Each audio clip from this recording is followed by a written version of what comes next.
In this video, I'm going to show you how to change URL name in Vercel. So the first thing you have to do, you want to click on one of your projects for which you would like to change the URL. So for example, I'm going to go with this calculator app over here, and I'm going to click on it. And then over here, you have a few options. Now, you could either go ahead and click on the domains up top, or you could go ahead and where it says domains over here, you want to click on the plus button.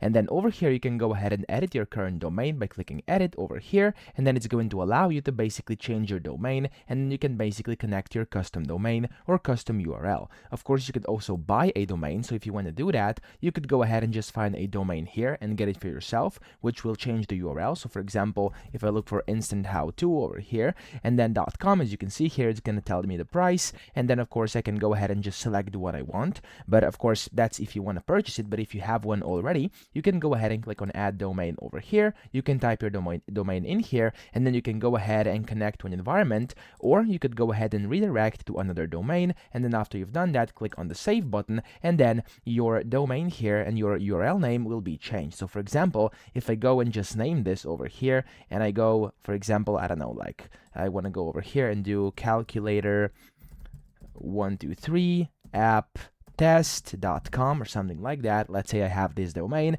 I could go ahead and do save here, and then of course I could redirect old domain to new, click on save here, and then after I could of course confirm that this is actually my domain, then I'd be able to change it. So that's how to do it. I hope this video helped you out. If you did, please subscribe to the channel and help me out as well.